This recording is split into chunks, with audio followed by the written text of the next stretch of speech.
Good evening and welcome. Thank you for joining us for this live tele-town hall meeting. I'm your State Senator Anitere Flores, and I'm joined this evening by your State Representative Jeanette Nunez. Hi, good evening. Hope everyone's doing well. Looking forward to speaking with all of you.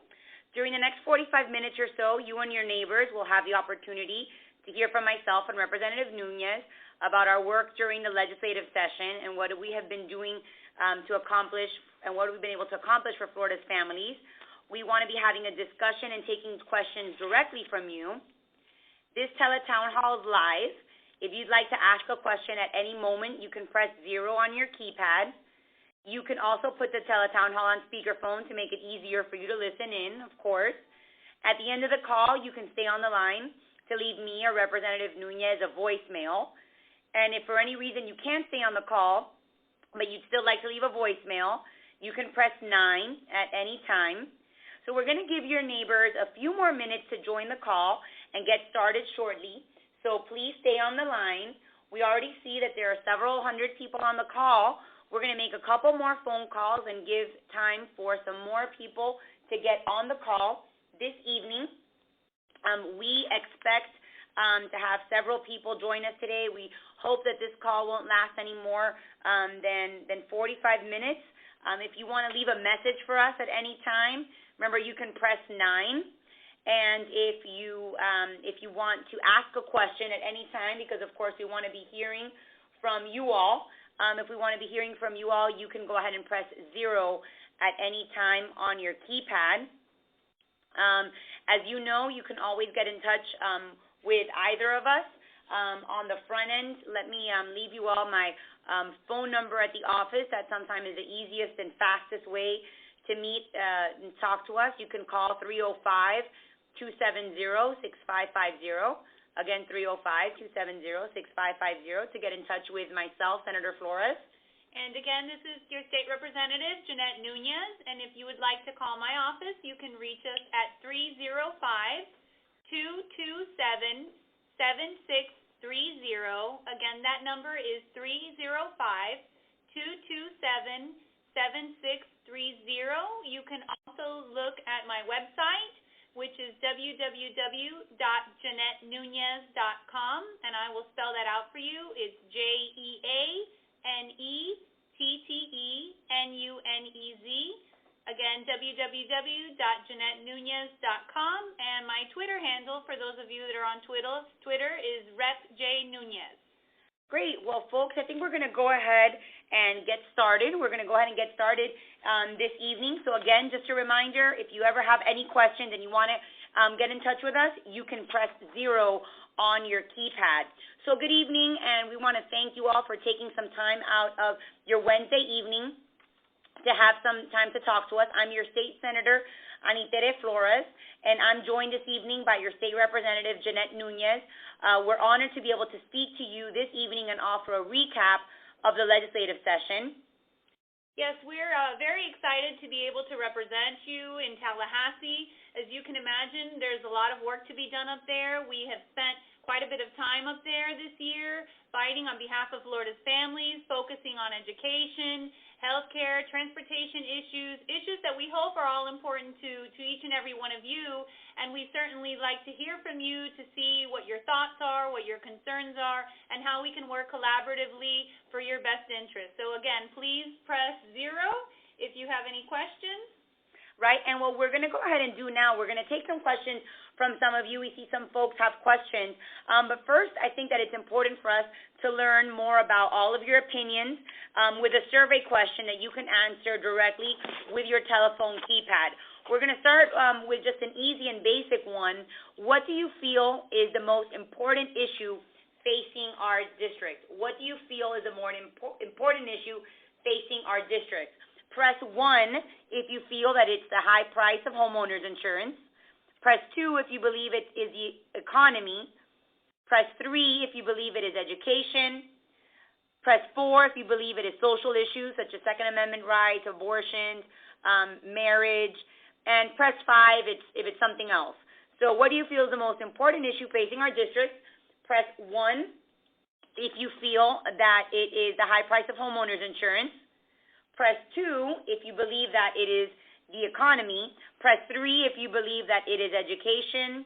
Press 4 if you believe it is social issues such as gun rights, abortion, gay marriage, and then press 5 if you're not sure or if it's something else. And we see that several folks are responding, and it looks like the most important issue is a toss-up between the high price of homeowners insurance and the economy. And I understand that those are both incredibly important issues, and we have some good news to report on both those issues, on the work that we've done through this legislative session. On the issue of the economy, one of the things that was very important to us this session was to see that now that the economy is improving a bit, since the economy is improving a bit, I think the most important thing to be able to do, and Representative Nuñez definitely agrees, is to be able to return some hard-earned money back to you all as Floridians. So one of the things that we did was to lower the cost of registering your car. That is something that was lowered for all automobiles. It's going to be about $25 per car, and we're interested to know how you all feel about this measure. Is it something that maybe has positively impacted you and your family? Yes, and as Senator Flores indicated, we're glad to be able to return some of your hard-earned tax dollars, fees that were increased in the previous administration, but we felt it was important to make sure that we are giving money back to Floridians, making sure that we're listening to our constituents and providing you with some tax relief, and we look forward to continuing down that path, and obviously from hearing from you directly on this issue and on perhaps future issues that we'll be addressing in the next legislative session. Yeah, and so that you all know, this means that there will be a reduction in your registration fees, $25 per car. Some people sometimes say, well, that's not a whole lot of money, $25. But if you think of our situation here in South Florida, where so many families have, there's 2, 3, sometimes even 4 cars in a household, you start talking real money. So as you go to re-register your car this year, you'll notice that the fee is significantly less. And as you go to register the car for perhaps your husband, your children, or your grandchildren, you'll see that $25 savings repeated with each and every car. Yes, and that will become effective in September. And so when you go to re-register your automobile, make sure you notice that discount. Make sure you're getting your money back. We're thrilled to be able to provide you with that additional tax relief. And we're also looking forward to hearing from you on other measures. And like Senator Flores said, albeit small, but it does add up. I know as a mom of a teenager soon to be looking to own a car, hopefully not too soon, we'll be able to return some of that money to each and every one of you that have a car, and certainly look forward to hearing your thoughts on that issue. So on that issue, we'd like to get another quick survey before we go ahead and take some of the questions that we have here. This survey question specifically is regarding the issue of lowering the auto tag fees. That's what our next question is going to be about. And so this question is, do you agree with the legislature's decision to lower auto tag fees? Is that something that you agree with? If you do agree with that decision, you can press 1. If you disagree with it, you can press 2. If you're not sure, maybe you think that there may have been something else we should have done with that, you can press 3. But if you agree with it, press 1. If you disagree, press 2. And we see, and this is, obviously good news, that the majority of folks agree with this decision, and so we're very happy that that's the feedback that we're getting. We have a call from one of our listeners that has a question specifically on the issue of the car registration. So we're going to go ahead and have our speaker, Amalio Carneiro. You can go ahead and go ahead and ask your question so that we can repeat some of this information. Yes. When does it become effective, the reduction of the car registration, please? Yes, and thank you very much for asking that question, a very important question. It becomes effective in September. So September of this year, you'll notice the reduction. So that's great. Thank you so much, Amalio, for being on the call. We appreciate it very much, and hopefully you and the rest of your family will have the opportunity to take advantage of that lowering of the fees. We have another question from Margarita Lozano. Margarita Lozano, she is on the call, and she has a specific question about one of her family members and see some of the things that we can be doing to help out. Go ahead, Margarita. Good evening, ladies and everyone listening. I basically am very concerned about the handicap placement. My son is disabled, and basically there's not too many facilities, adult day trainings in the area of Kendall. Even throughout Miami, there's only a limited places that they can actually go and participate and have like a quality of life after the age of 22 when they exit the Dade County school system. What is the county and the city or the state doing to try to help these individuals? Because as more and more disabled are exiting the school system, the need is going to be more.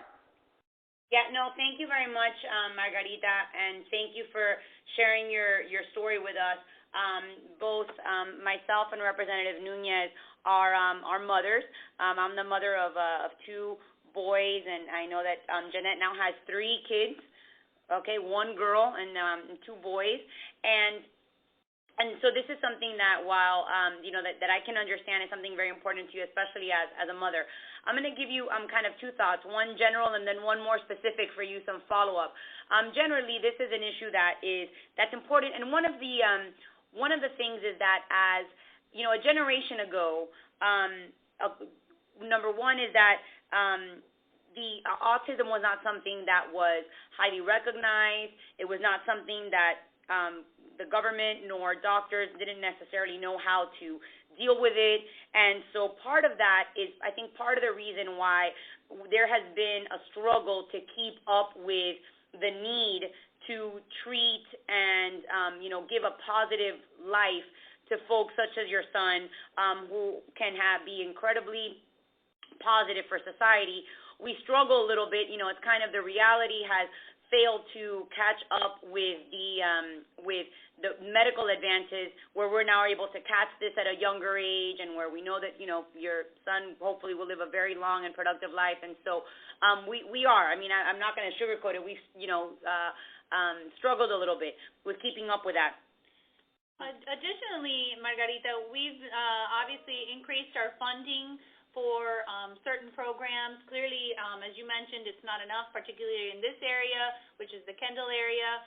We're also looking at enhancing opportunities within technical and vocational and those types of training, specifically targeting the developmentally disabled community, making sure we're providing them with opportunities, with resources to be able to take advantage of those programs that are so sorely needed by this particular population and provide them with specific skills, working with some of our nonprofits in our community, such as Best Buddies, that does a lot to help with that regard. But clearly, we appreciate your any suggestions that you may have. No, and one of the things that I'll say is that please follow up by calling both of our offices tomorrow so that we could perhaps point you specifically in the direction of some of the services that are available. Again, you can reach me at my office at 305-270-6550. And my phone number is 305-227-7630. And speaking of things that are important to families and to mothers are some sales tax holidays. Some sales tax holidays that we have coming up. One of those, especially for parents of school-age children, that is always important, is the back-to-school sales tax holiday. Mark your calendars, folks, because that back-to-school sales tax holiday is going to run from August 1st through August 3rd of this year. Again, from August 1st through August 3rd. And it is going to be for any clothing and backpacks, etc., that are $100 or less, and also on computers and any sort of electronics. So the first $750 that one spends on a new computer, iPad, that kind of thing, that is going to be tax exempt. And all clothes that are under $100 and all school supplies, pencils, pens, erasers, et cetera, that are under $15. So we know that that's something that brings direct relief to each of you, and we hope to continue to be able to do it year after year. We do have another holiday, and I know that Representative Nunez wanted to talk about that. Yes, so after the back-to-school holiday that, as Senator Flores mentioned, is August 1st through the 3rd of August, we're going to be having an energy efficiency sales tax holiday from September 19th through September 21st. So you'll be able to avoid paying sales taxes on the first $1,500 of the price of any new Energy Star or WaterSense products. So if you are in the market for buying some new appliances, I would suggest you wait till that date, September 19th through the 21st. You'll be able to save some considerable dollars on your sales tax exemption. So please, again, as Senator Flores mentioned, if you have any questions regarding either sales tax holiday, the specifics, we're more than happy to provide you with that information. Great. And so on the issue of things that are important to Florida's families, I wanted to talk about another issue. As we saw, the issue of insurance and homeowners insurance is something that is usually at the very top of everyone's list of what we be doing to help lower the cost of insurance. And I wanted to bring everyone up to date that just this last week, the Florida Cabinet, so that was Governor Scott, eliminated a hurricane tax, is what we called. It eliminated a hurricane tax that showed up on all of your insurance bills. So your homeowner's insurance, your auto insurance policies had a small assessment on there of a little over $30 that was being charged to you every year that was going to pay still for the effects of Hurricane Wilma that you all may recall was several years ago. So again, a bit of it's a relief, but that's something that if you have multiple insurance policies, again, that is something that's going to add up every time. And so it's something that I wanted to make sure that you all knew that it's something that we have ended and eliminated. Another issue that I know was very important was the issue of college tuition. This is something that was very important to Representative Nuñez, and I'd like for her to talk just briefly, but overall, on what were some of the things that we did this year to lower college tuition. Well, we had a very busy year this year in Tallahassee as it relates to college tuition and tuition affordability in general. We, back in 2009, under the previous administration, they had increased the ability for our state universities to increase college tuition by up to 15%.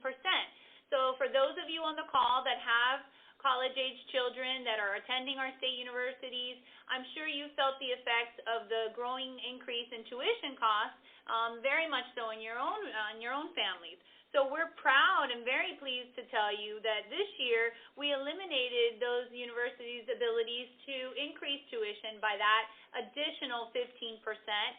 We also have taken some significant steps that I think Senator Flores will outline as it relates to prepaid, Florida prepaid, which is a great value. I'm sure many of you on this call are able to utilize and take advantage of that for your own students.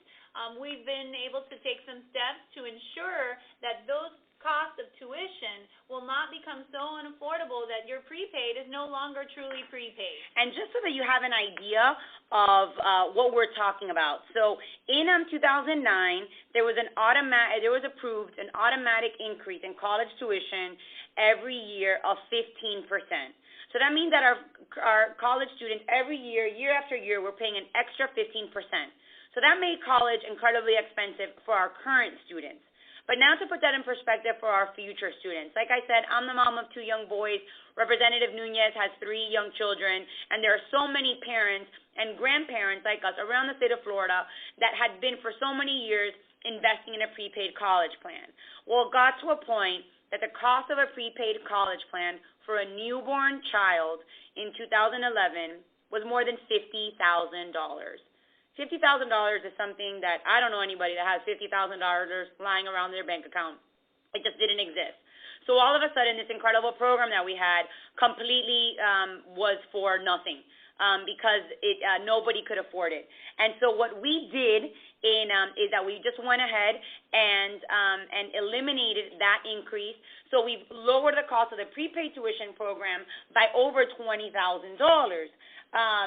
And so it's something that is now affordable. And the great news for some of you that might be listening, or perhaps you know someone who has a prepaid college plan, is that if you are in a position where you had paid that extra cost for several years, you will actually be getting a refund, because now tuition will not be that expensive over the last couple of years. And additionally, we were also able to eliminate the automatic inflation increase that would occur every single year. So in addition to what we did as it relates to eliminating the university's ability to increase their tuition costs by up to 15%, and in addition to the prepaid adjustments we made, we also eliminated the automatic inflation that it would occur year in and year out. So we feel we took some really important steps to make sure that we continue to keep college affordable so that our students can continue pursuing higher education and being part of our important workforce needs. Well, there was another very important issue when it came to tuition. That was something that Representative Nuñez championed, something that's very important for all Floridians to keep college affordable, and I want to give Representative Nuñez the opportunity to talk to us for a second about that issue. Sure. Well, as I'm sure many of you have heard, the so-called Dreamers Act that you've heard in Washington and whatnot. Well, in Florida, we decided to take matters into our own hands, given that Washington has refused to address the immigration issue. We have students that are educated in our public school system that we spend upwards of $70,000 to educate them from our K through 12 system. And so what would happen is they would apply for college or they would apply for university, and they would then have to pay what is considered an out-of-state rate, which is a much more expensive rate. It's quadruple the amount that our Florida residents pay. So we decided to level the playing field to provide these students, without regard for their immigration status, the ability to have college education within their reach. So we're very excited that we were able to get this done. This is something that 17 other states have done. Senator Flores has been involved in this issue for many years. Florida's been talking about it for over a decade, and we finally decided to get it done this year, and the governor just recently signed that legislation. Yeah, and so this is something that, as Representative Nuñez said, it's something that's very important, not just to keep college affordable, but really it's something that's important for the Florida economy, to ensure that we have folks working with an education. I know, everyone, that it's getting very close to dinner time. I know that, and we don't want to take up more of your time as we go into dinner time, and we see that some folks have started to drop off the call. So what we're going to do is that we're going to wrap it up here in just a minute. And again, if anybody has any other questions, they can always call us on at 305-270-6550. You can also leave a voicemail at any time by pressing 9. And also, you can reach my office at 305-227-7630. We're sorry that we couldn't get to all the phone, the questions that folks had on the line today. We know that those issues are very important. Please press 9 or stay on the line so you can leave a message for us. But we also want to be respectful of people's time. So again, thank you so much for taking the time for talking to us this evening. It's always important for us to be able to get feedback directly from constituents, directly from folks such as yourselves, that are the people who are dealing with the results of the legislation that we pass. And so we're hopeful that you will continue to stay involved, that you'll continue to participate, and we really look forward to connecting with you all again soon. Again, you can leave a voicemail by pressing 9 or just staying on the line. We appreciate you all so much for participating, and we hope to hear from all of you very much. We very much appreciate it. Thank you very much. We, like Senator Flores said, we appreciate you taking the time out of your busy evening to spend some few minutes with us to discuss important issues, and we look forward to hearing from you at our individual offices. And again, we wish you the very best. God bless you all, and have a nice evening. Thank you again. This teletown hall was paid for by the Anita Flores and Jeanette Nuñez campaigns.